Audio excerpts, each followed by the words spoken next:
Welcome again to another rendition of WTF Interviews.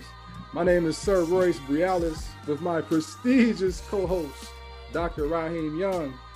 How's it going, brother? I'm good, man. How you doing? Man, I couldn't be better, man. Now, also, actually, before I even get into that, man, how are you, man? How are you doing, brother? I'm doing good, man. No worries, no complaints. Man. Everything copacetic over here, brother. Just wanted to make sure before I even proceeded, man. Appreciate you. But yeah, man. Also, I'm pleased to announce, man, we have a very special guest with a very special story. Man, Herman Few. How are you doing, man? Did I say your name right? I want to make sure I got the aesthetics right, man, before I even go forward. No, you hit it right on the mark. The few the proud. That's powerful. Man, that's a mantra right there. That's beautiful. Yes, sir. So, first question I got for you, Herman. What do you do, and how many kids you got? What are their ages? Absolutely. Well, I'm a fatherhood advocate, a fatherhood specialist. I facilitate groups. I do case management. I do that with the Children's Institute in Los Angeles, and we do that under a subheading of Project Fatherhood. In addition to that, I have my own organization called the Fatherhood Clinic, and it's more organic, but essentially we do groups on one-on-one assistance with navigation, education, anything and everything that I believe is important for fathers to be connected with their children. I myself, I have two children. My daughter, she's she's 18. Alexia getting ready to graduate from high school, which just floors me because it just seems like the other day, I'm in the hospital with her. And my son, he's 14 and he's graduating from middle school and getting ready to start high school. And wow. Time is flying, man. That's cool. So is she looking at like any colleges? Yes, she, we're being in California, we're blessed. I really think it's a blessing. Our community college system is really strong. Mm-hmm. And it's very, very, very affordable. So she's gonna go that route, not just because of the money, but I think academically it's a good place for her. I think you figure, man, it's been about a year. They're just now going back on campus. So she hasn't been on campus for well over a year. So socially, you really wonder, what is that impact? Yeah. I think that community college is going to be good. She's really comfortable with that. So she's going to be going to Pasadena Community College. Okay, that's cool. Beautiful. That's beautiful. That's a good step in her journey. Yeah. Yeah. So how did you get started in working with fathers and different fatherhood initiatives? So my ordeal began literally back in 2008. I was living in Oakland and I was married, and obviously the marriage was having problems. We were married for 9 years before we had our child. So we were even beginning to think, well, maybe we just weren't going to be blessed with kids, and maybe we were going to have to adopt some children. So we started looking into that. Finally, my wife at the time got married, and I felt like when our daughter was born, it kind of re-strengthened our marriage. Mm-hmm. Things were good, a lot better than they had been for a long while. But there, shortly after my daughter was born, maybe when she was about 2, now my wife starts talking about, I want another kid. So, I'm like, well, okay, but I'm also thinking I couldn't do much more, because at the time I was working full time with the school district. And at that time, I was also, I was an agent. Well, actually, I hadn't become an agent then, but I was in the sports industry. Okay. So I was working for, I was a West Coast recruiter, literally for No Limit Sports. And I was thinking about, branching off, doing my own thing. So I had that responsibility. I was a husband. I was still trying to keep those those duties that I felt, was there. So I was thinking, well, if we have another kid, how can I stretch this out? Yeah. But she insisted, and I says, okay. So I was blessed with my son. And the irony of it was, his name is Sterling. One of the only Great things name.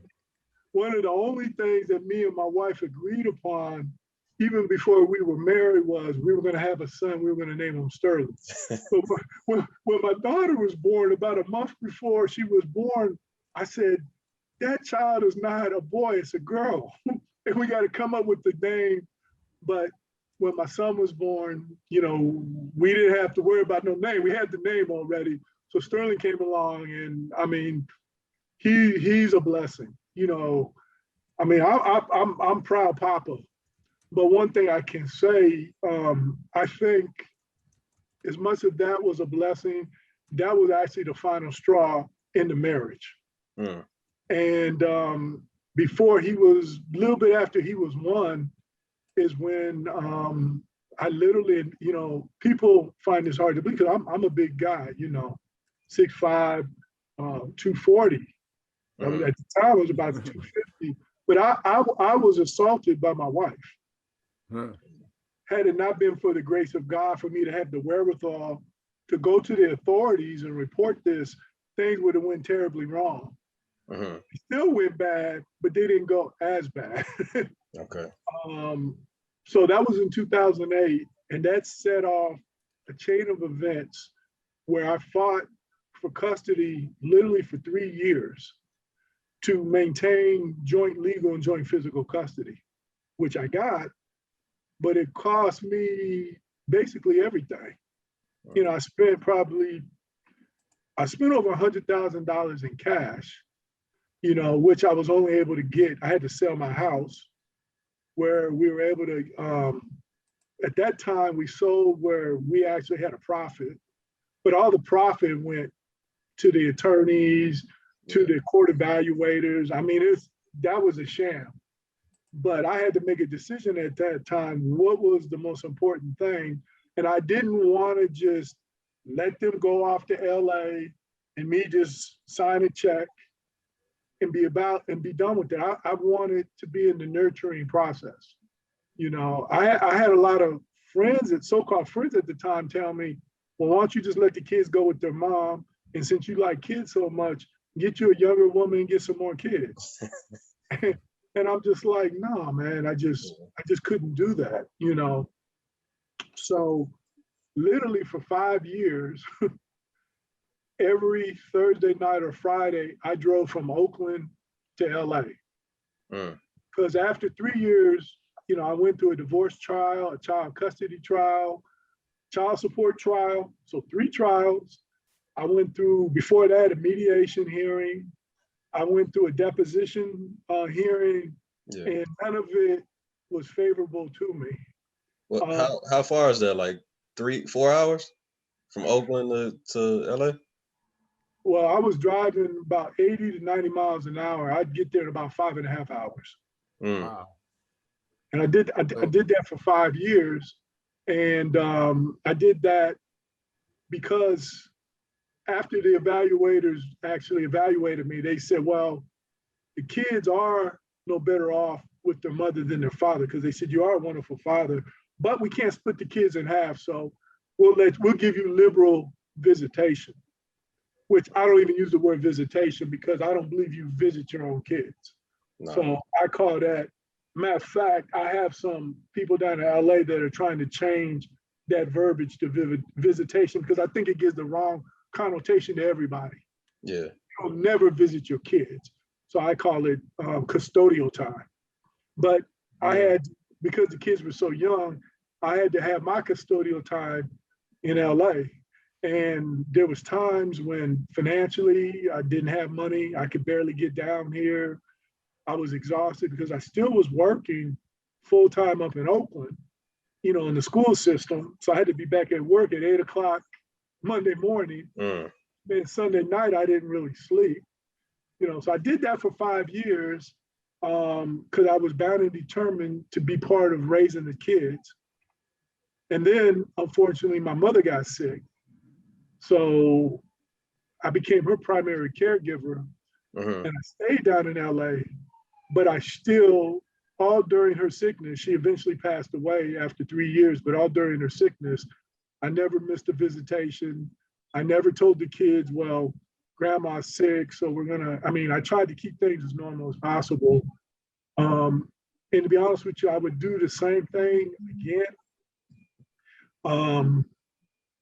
Even though, it really bankrupted me. But the time that I got with my kids, that's why right now we're like tighter than tight, and that's what I want. I wanted the relationship. So, so what happened was, because it was such a long process, many times I felt lonely. I felt like nobody really understood what I was going through.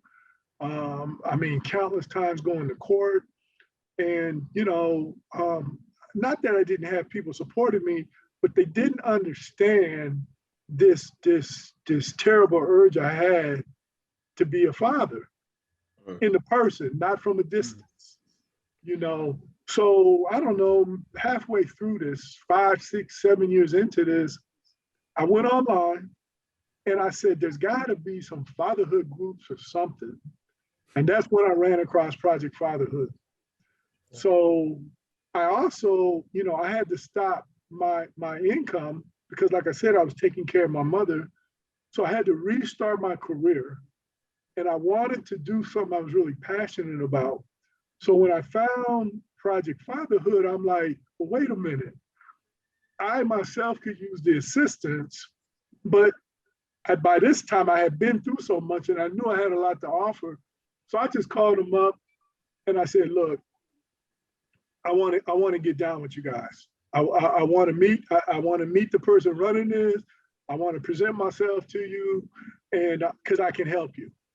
So that's what happened, man. I had an interview, and the guy was blown away. And he told me we interviewed on a Friday, and he told me, well, starting Monday, we have what they call the 5-day training. And he said, I can't promise you anything, but I can tell you, regardless of what capacity you come in, you're going to have to do the 5-day training. So I told him, he said, so would you be available? And I told him, yeah, I've already penciled in my calendar. That's how I knew that's where I needed to be. So I went through the training within a month. They said, Herman, we want you to come in and learn the model. And before I knew it, there were some other facilitators that were leaving. Before I knew it, I was facilitating 4 groups, co-facilitating. And before I knew it, a lot of the groups, sometimes I was doing it by myself. But I had an opportunity in a 6-month period to really be trained on the model. And the model was by a gentleman by Dr. Herschel Swinger. And it was made for Black and brown fathers, low urban fathers. And he knew what the challenges that they were going through. But like Dr. Swinger used to say, he never met a father that didn't love his children. He said he met fathers before that maybe didn't know how to relate, because oftentimes in the Black and brown community, maybe our relationship with our father wasn't what it could have been and should have been. So we maybe didn't know how to be a father. So he created this merge model, which it just totally, man, changed my life to the point that I'm implementing that in the fatherhood clinic. And I know that because my background is sports, I know the professional sports world can benefit by this as well. So I'm in the process of trying to put things together so these brothers can sit down and go through what I do 3, 4, 5 times a week with quote unquote 9 to 5 fathers. But it's to a large degree the same issues. Yeah. Wow, man, you have a very specific story, man. No one's had your story. No, but you know what? I have to tell you, fellas, even when, I remember driving up and down the freeway, the 5 freeway, in the middle of nowhere, in the middle of California, exhausted, trying to get back to Oakland or trying to make it down to LA to get to Pasadena before 6 o'clock, because if I wasn't there at 6, the mother may take the kids and tell me try again tomorrow. You know, but never in that equation did I feel persecuted. I kept my eye on, I just knew it was the right thing to do. And now when I double back and look at it, I think that those experiences allowed me to have the vision and foresight that I have now, where I'm able to help these guys, because I don't help them out the textbook. Now we're using a curriculum 24/7 dad, and that is a textbook. Mm-hmm. So we use part of that, but it's straight connection. Everybody that comes into my group, I connect. Yeah. And for whatever reason, it seems like there's a piece of it, their story, that I can relate to, So it's amazing, man. The more you get connected with everyone, man, the more you see that you're connected to them as well. My question to you, I've been thinking about this the entire time you've been talking, because I'm imagining you driving on the road for 5.5 hours. So my first question is a 2-part question. First question is, what was your favorite song to play during that 5.5 hour stretch?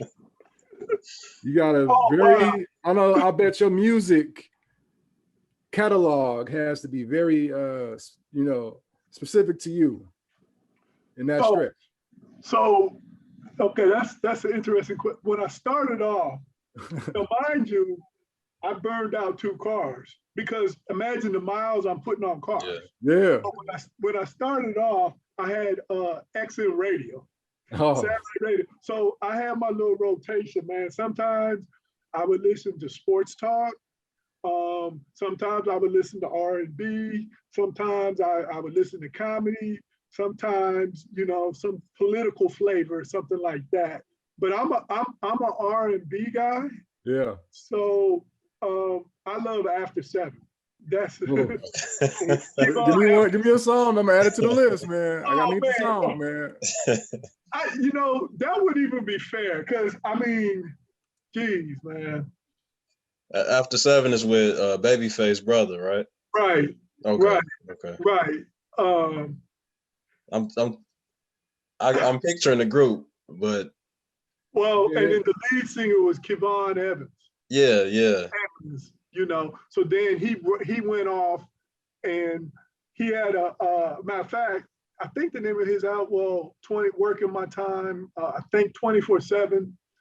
But I have to say, even more so than one song, what I found myself that really inspired me, and I'm just gonna say it, man. I listened to Minister Farrakhan before.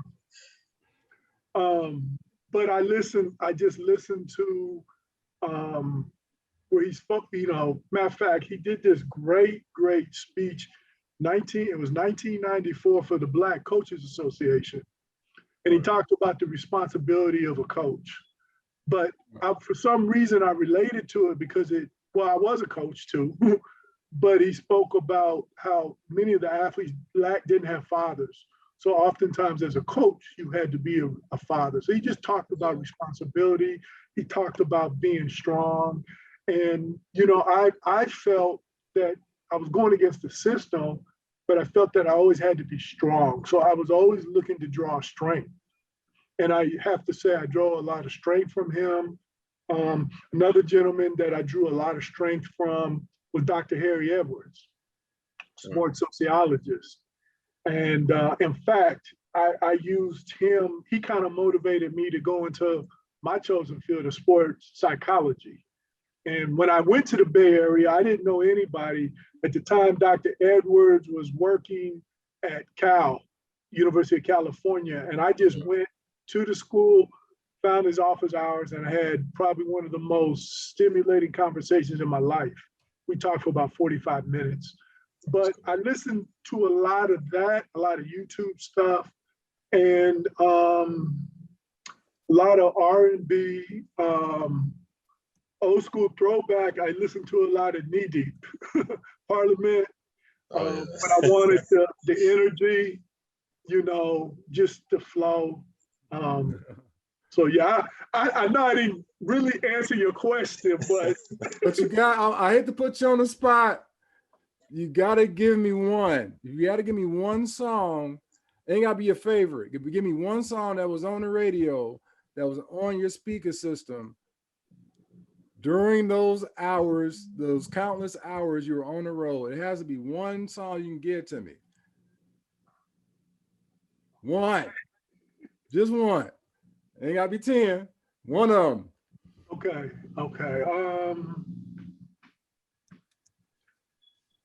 And I'm a music guy too. I know you are. Keisha Cole. Okay. Give me a song. Heaven Sent, Keisha Cole. Okay, Keisha Cole, Heaven Sent. Boom, that's one of them. That's a good song too. I want to ask you about, since we're talking about the drive, right, from Oakland to California, where do you think that drive came from to be a part of your kid's life? Because I know you were saying like some of your friends was like, just, you know, get you a younger woman and have some more kids. Right. But like, what was it in you that made you, you know, that drove you to do that every week? You know, what's really funny about it is my mother was like my best friend. Mm-hmm. And she was my mother. Obviously, she wasn't a father figure. I had a father who, unfortunately, I did not have a good relationship with. But my mother was a dedicated parent. So I learned a lot of my parenting skills from my mother. And my mother, there's nothing she wouldn't do for me and my sister. Mm-hmm. And I think my drive was, I saw she had it tough. She never complained. She was always there for us. And I remember when everything took place, after I was assaulted and displaced from the home, and within 3 months, the kids were removed out of Northern California and brought down here. And my mother told me, she said, they're not going to just take your kids from you. And at the time, we were like, I didn't have a lot of money. She didn't have a lot of money. We're like, how are we going to fight this? And my mother told me, she had a house in LA. She said, if we need to put the house up to get the money out the house to fight this, this is what we're going to do. But they're not going to just take your kids. And I think, nobody ever asked me that question. But when you asked me that, I think it had to have been my mother. My mother, her commitment to me and her reinforcing to me that, dude, you're going to step up. Yeah. You're going to step up. And not that I didn't want to step up, but I mean, I was really in shock. Yeah. In fact, what I didn't tell you, so this happened right before, and I think that's probably why right now I'm so emotional about my daughter graduating, because this happened right before my daughter was to start kindergarten. So her first day at school, I was displaced from the house. And I remember my mother telling me, you need to make sure you go to school the first day. You're the father. You need to go. And I was like, well, but what? She's like, I don't care about all that. You're the father. You need to be there. And I did go the first day, and she didn't show up though. And I waited. I was there for about 3 or 4 hours thinking she was going to come late. And the principal asked me to, had I talked to the mother? And by this time, we weren't even talking. And then I remember I was there and I was helping a lot of other kids come in the first day, as I was just sitting there. Then I came back the next day. And before I could get to the principal's office, she saw me coming down the hallway and she ran up to me and she said, Mr. Few, I'm so sorry, but your daughter was taken out of this school. We tried to find out where she was at, and it looks like she's in some private school. And at that point, I knew they were taken to LA. up until then, I didn't know where they were, what was going on, because they did it kind of in the dark. And that was when I decided I wanted a divorce. And I went to the court to get the forms, and I'm like, because up until then it was about a 3-month period, and I really didn't know what to do. But at that time, you know, my mother just confirmed to me that you got to stay with this. Yeah. And that's what it was. So can you talk about like your relationship with your father? I know that you said that you all really didn't have a close relationship, but like how was he as a person? So I always felt when I was younger that he didn't like me, you know, and it was hard because, you know, I grew up quote unquote middle class. My father was in the military. He was an Air Force officer. So people were always like, you should be lucky. You should be, you know, we weren't poor. We weren't rich, but we weren't poor, you know, and everybody kind of was like, oh, you're lucky. But I always felt like my father had something against me. And then later I found that he was jealous of me. I was considered to be a good kid. A lot of people liked me. I was quote unquote, I did the right thing. And my father was a womanizer, and my father didn't always do the right thing. Now he did quote unquote pay the bills, but he wasn't emotionally there for none of us really, you know. And I think he resented the fact that I knew that. And as I got older, he got developed more and more disdain for me, to the point when I was about 17, 18 years old, he really wanted to get me in a fisticuffs. And at that point, that's when my mother said, you know, you can't be here. I'm going to come home and you're out fighting in the front yard? No. Maybe you need to go. And I remember that's when he left. So we were kind of on again, off again. When my daughter was born and when my son was born, I wanted him to be in their lives. Even though I had this funny feeling towards him, I put all that behind because I said, look, I love my kids so much. If my father had something to offer them, so be it. Plus, I felt it was only fair that they have a relationship. They knew all their family, both sides of the family. And I thought it was important that they knew their grandfather. But to show you how much disdain that he had for me, so I shared with you, I had 3 trials. The last trial I had, my ex-wife brought my father in. He testified against me in the court. And the judge could not believe his ears what he was hearing. Absolutely, because he was saying the kids should not be brought back to Oakland. The kids need to stay in LA. Nobody's up in LA but him, him being the father. Yeah. He was going on, and you know, and the judge was like, no. So while I was going through all this, you know, basically going through a divorce, going through being displaced, I had just lost my uncle, who was probably the second closest person I was to. My father joined in with my ex-wife and her family, and they literally tried to destroy me. That's crazy.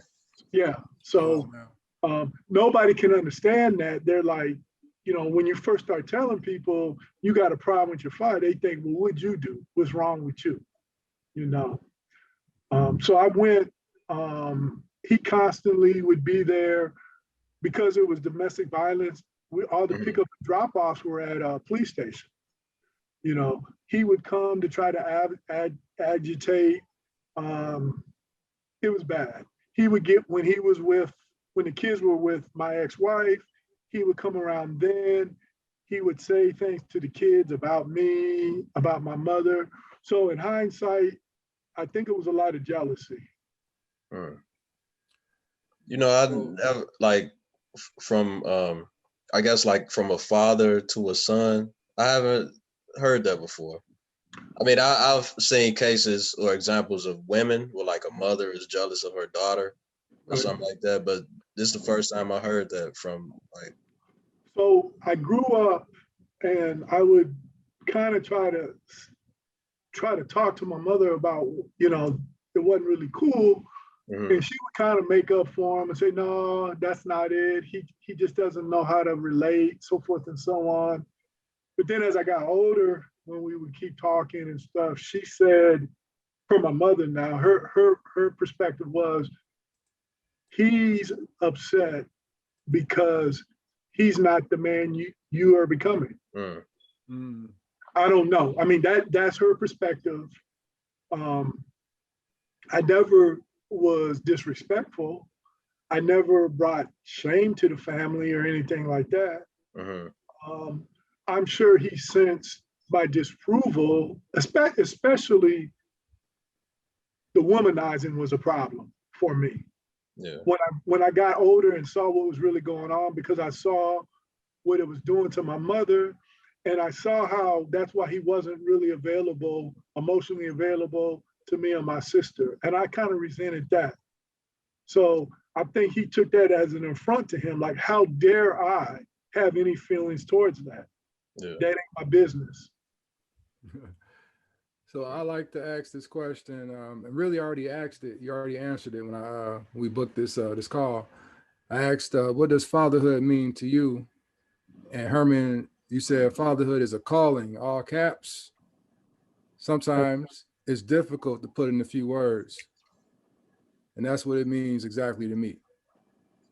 And, I think that's important, man, for you to be able to explain what that means to you. So I want to give you the floor, man. And if you could expound on that, you know what I'm saying, for the people. Sure. Well, when I think of fatherhood, I think of it from a couple different lenses, different perspectives. I think of it as a father, but I also think of it as a son. And, I just can't understand why, so not only did I have issues with my father, but my father-in-law, who early in our relationship, we had a really good relationship. But by the time me and my wife broke up, it was almost like a conspiracy. My father-in-law and my father went to try to destroy me and my relationship with my kids. So after experiencing and having to fight against that, and the main fight was financial. I mean, I didn't have the money that they had collectively, no way, but there was something inside of me that told me I could survive this and live to tell about how important it is to stay in your kid's life. And that's why I think God showed me a lot of things. And like I said, I never felt persecuted. I felt like it was a teaching. So when I talk about it being a calling, I think about it from so many different perspectives. And I think about, how important it is to try to be the most righteous father you can be. I mean, I'm not perfect. None of us are perfect, but it's so terribly important. So is your dad still around, or is he still alive? He is, and I'll share this with you really quick. I hadn't seen my father. Well, the last time I talked to him was probably 2009. Okay. When I actually, real talk, I called him on his birthday, which happened to be, it was a date when I had a court case. And I just called him, as I always did, to wish him happy birthday. And he started asking me questions about the court. And then it was clear to me he had been talking to my ex-wife. And then he informed me I only called him because I wanted something from him. And I said, no, I called you because I thought you're my father and it's your birthday. Yeah. But, so that was really the last conversation I had. Then he tried to reach back to me about 4 or 5 months later, and he informed me that he had been talking to the custody evaluators and told them that it would be better for my kids to stay in LA. And I said to him, how dare you do that? I said, are you aware of what I'm fighting against? And how could you do that? That was the last conversation we had. And then, like I said, there would be interaction, but it would be negative interaction. But this past December, I was just walking in a park, not too far from where he lives, place I used to always go to seek solace. There's a walking path. And as I'm going across the bridge, coming up on a bridge, I looked here comes my father. Small world after all, ain't it? And man. So now, mind you, my father now, he's over 80 years old. So he was walking, but he was laboring a little bit. And I'm walking, I'm like, that's my dad, and there was a part of me that was like, I should push him over the but he kept coming, but he kind of like had his head down because he was laboring a little bit, and he was doing this walk. And as he came to me, I said, Mr. Few. Now the irony is we have the same exact name. I'm a junior. So I said, Mr. Few. That's only a few times he hears that name. Right. And he looked up, and he almost fell over the bridge, and he was like, oh, he was shocked. And I put my hand out and I shook his hand, and then he had told me he had seen my kids, which I knew. He had seen them Thanksgiving, and then he started talking about, wow, your daughter's beautiful and this, that, and the other. And I said, yeah. And I said, I'm very proud of her. And then we talked a little bit about, her playing. She plays the instrument. And he said, oh, I'm hearing she's going to go to community college. And I said, yeah. And he's like, oh, and she's healthy. And so let me tell you, all during the pandemic, she was with me for like 8 months straight, every day. She didn't even go see her mother. But her mother kept my son from me. So that's a whole nother thing. But, I just told him, well, yeah, I like to think I have a little bit to do with her progress. I said, but I'm sure you hear differently. And he, oh, no. But so we exchanged for about maybe 25 minutes. And then he said, well, and at the time things were still shut down. So there was, COVID-19, we were still kind of on lockdown. People still had the mask on. Well, they still do.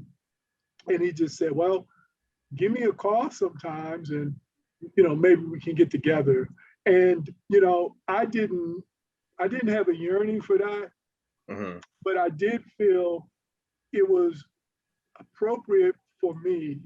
It was a blessing for me to see him and to see him in my strength. Yeah. And I haven't totally rebuilt everything, but I have emotionally and mentally.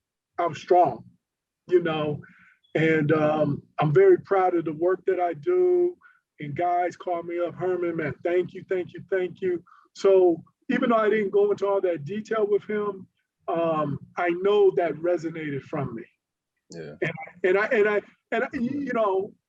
I'm 55 years old, but I believe, man, that you always, to a little bit, seek your approval from your parents. You want especially a boy wants to think that his father can't say he's a buster.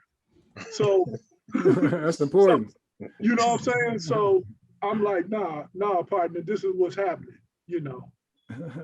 So yeah. That's cool, man. My question, next question I had is, how did your experiences affect your children? Because we talked a lot about your story, about your dad even, but what about your kids? How has what you've been experiencing as a dad affected them? And also, next question, 2 questions. Which one of your kids is most like you? You got 2 of them. You got one of them that's like you, or both of them are like you? Like, who is the most like Herman? So Sterling, my son, who but funny thing, looks more like his mother. Daughter, people think is like my twin, but my son, I look at him, and although people say he's looking more like me now, but I'm like, I don't really see it, but I feel like he's got my insides. And not even like, he's not a sports guy. I love sports. He'll watch a game with me, but that's not his thing, But I feel like he's got my perceptions, my awareness. He's very fair, very, very fair. My daughter, she's spoiled, and I take ownership in part of that. And she's a female, and now she's becoming a young lady. So women are definitely different than men. But she's not. We're a lot alike in terms of, I think we have the same value system, but her expression of it is a lot different than, say, me and my son, So I would probably say my son is more like me. What was the other question? And how were they affected during the transition from being married to divorced and up to the point where you are now? How do you think they were affected the most? Well, I think it's difficult for any kids when their parents aren't together. I think it was different for them both. So I'll start off with my daughter because she's older. Because, as I said, she looks just like me, and she yearned to, I want to be with my dad. I want to be with my dad. And she tell her mom that. I think her mom took that out on her, and her mom emotionally abused her because of that. Okay. My son, because he looks more like her, and he was more diplomatic about it and didn't speak about it the way my daughter did. She mistakenly took that as he was almost indifferent about it, which he wasn't. As he got older, I never forget, he told me when he was probably 5 or 6 years old, I was still carrying him. I was carrying him across the street, and he said to me, "Dad, I don't know why mom doesn't want me to love you, but Dad, you're the best dad in the world." So that had to feel good. Oh, I mean, it did. Not even because I was looking for the accolades, but because I knew we were connected. And then one time, I remember right around that time, he told me he wanted to apologize to me because he said, when I was 3 years old, I believed my mom. And I said, "Do you believe her now?" He says, "No." And I said, "You owe me no apology. When you're 3 years old, most 3-year-olds listen to their moms, and he was with her the majority of the time." But I said, "No, man, you don't have to apologize to me." I said, "I love you too." I said, we straight, But they were affected, especially because there was so many outside interference in this custody dispute. Whenever I wasn't around, they were trying to poison them with thoughts against me, but it just didn't add up because whenever they were with me, they were like, "No, my dad's not like that." Wow. Yeah, it's just not right. So how is your relationship with your ex-wife now? So when we started this thing off, we were supposed to, in any responsible co-parenting, you got to talk, So that's what I attempted to do. She was so disrespectful, so negative. She used the fact that we were supposed to be talking about co-parenting. She used that to say the most awful, destructive things to me. So I eventually told her, "You have now lost the privilege to talk to me." I said, "Don't get me wrong. You have information about the kids when the kids are with you that I need to know.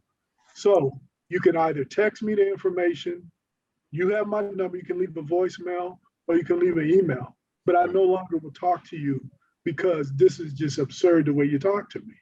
I'm not a dog. I'm not married to you anymore. I don't have to put up with this. I've tried to be patient, but you won't stop. You can't control yourself." So we really have never had a conversation in probably almost 10 years.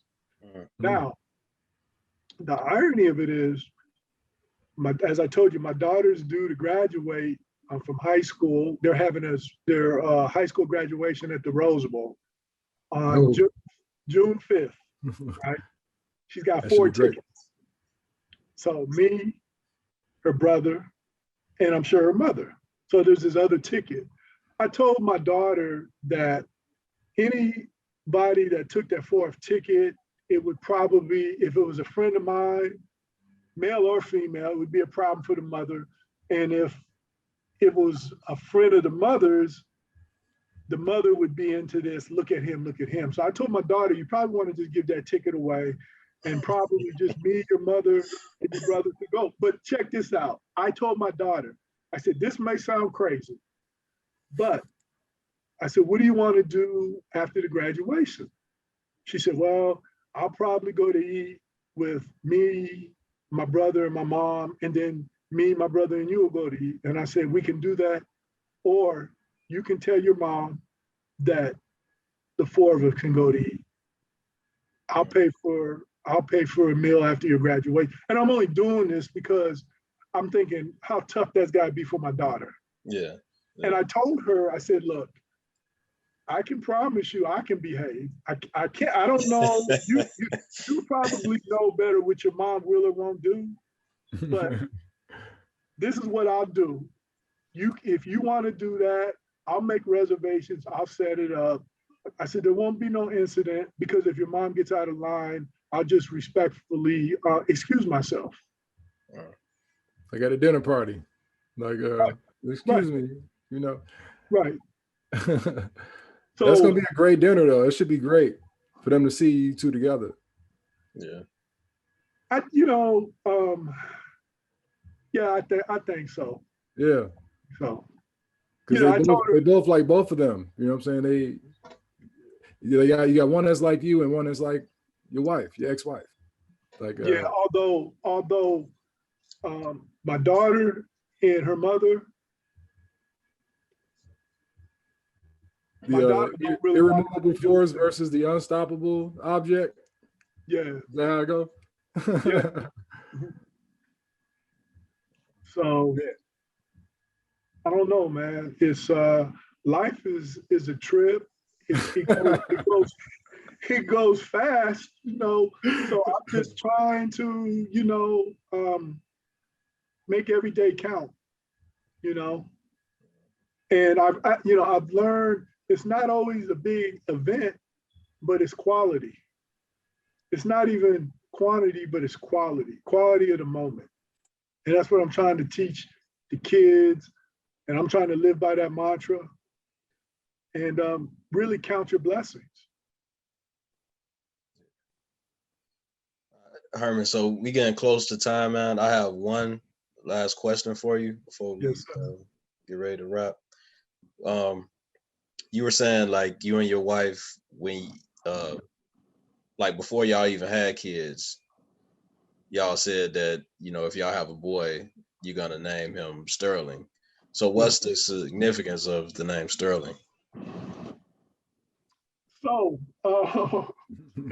when we were dating, I remember we were over at my mother's house, I was watching ESPN, and Sterling Sharp. Oh my God. And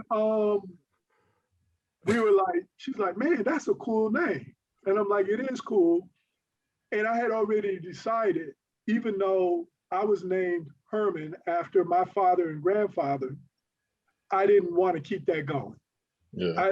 I felt that everybody should have their own identity, and I would have been the third, but I didn't have the same, my grandfather didn't have a middle name. So legally I was the second, but I was really the third. And it gets confusing. And I didn't want my son to go through that. So I knew it wasn't gonna be no Herman. And I thought Sterling was a cool name, but I thought it what a fine name, Sterling, that's fine. And my daughter's name is Alexia, which means helper of mankind. So I always used to tell your daddy's helper, That's nice. Yeah. That's cool. And I have one last question for you too. if you had to give any advice to any, dads anywhere, because we trying to reach the world. So if you had to give advice to any dad, what would that be? No matter how difficult it is, no matter how much it seems like it's to no avail, you continue to be there for your kids.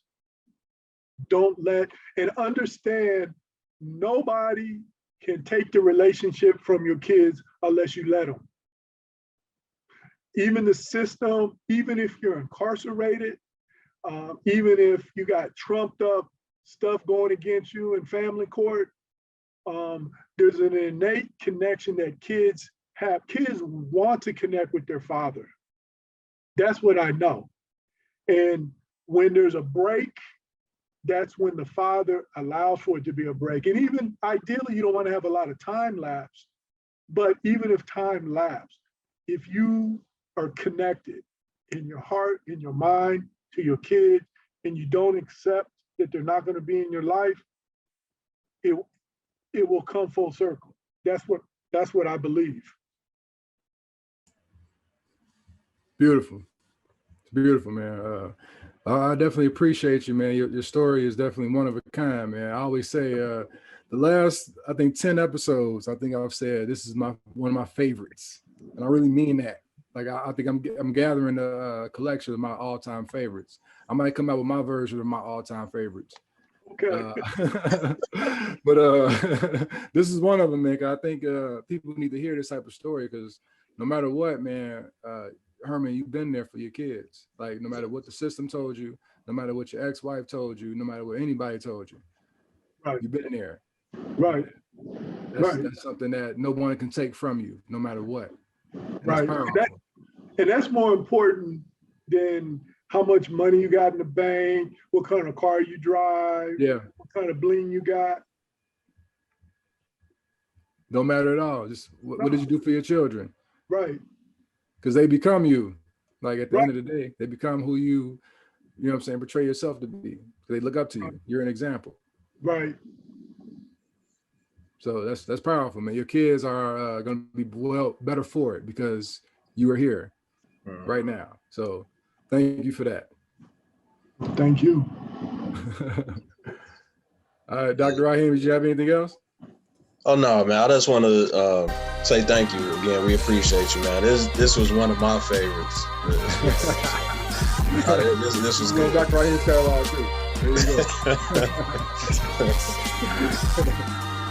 Yeah, for myself, for Sir Royce Briales, for Dr. Raheem Young, and for Herman Few, thank you for listening. Stay tuned for further announcements. Thank you, fellas. Thank you. Yep. Boom. Finished it.